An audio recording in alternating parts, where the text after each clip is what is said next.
भगवान शिव की पुत्री अशोक सुंदरी के जन्म और विवाह की कथा। भगवान शिव की एक पुत्र का नाम अशोक सुंदरी था।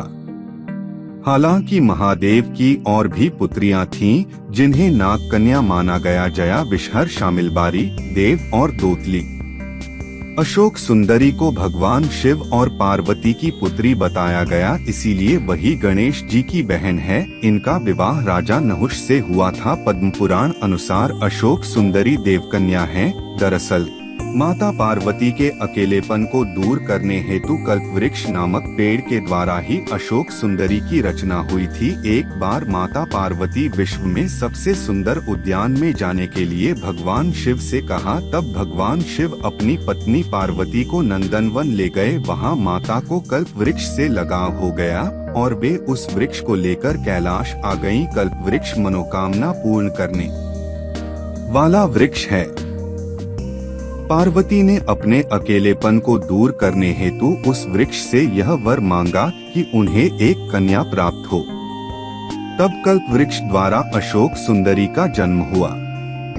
माता पार्वती ने उस कन्या को वरदान दिया कि उसका विवाह देवराज इंद्र जैसे शक्तिशाली युवक से होगा। इसी वरदान के असर के कारण एक बार अशोक सुंदरी अपनी दासियों के साथ नंदनवन में विचरण कर रही थीं, तभी वहां हुंड नामक राक्षस का आया, जो अशोक सुंदरी की सुंदरता से मोहित हो गया और उसने अशोक सुंदरी के सामने विवाह का प्रस्ताव रखा। लेकिन अशोक सुंदरी ने अपने वरदान और विवाह के बारे में बताया कि उनका विवाह नहुष से ही होगा।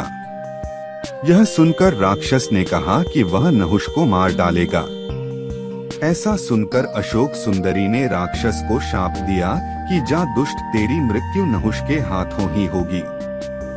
यह सुनकर वह राक्षस घबरा गया। तब उसने राजकुमार नहुष का अपहरण कर लिया।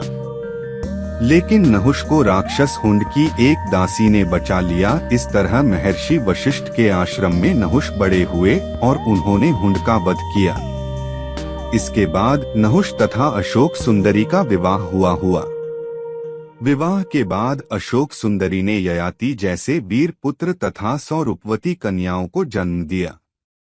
ययाति भारत के चक्रवर्ती सम्राटों में से एक थे और उन्हीं के 5 पुत्रों से संपूर्ण भारत पर राज किया था। उनके 5 पुत्रों का नाम था 1 पुरु, 2 यदु, 3 तुर्वस, 4 अनु और 5 द्रुहु। इन्हें वेदों में पंचनंद कहा गया है।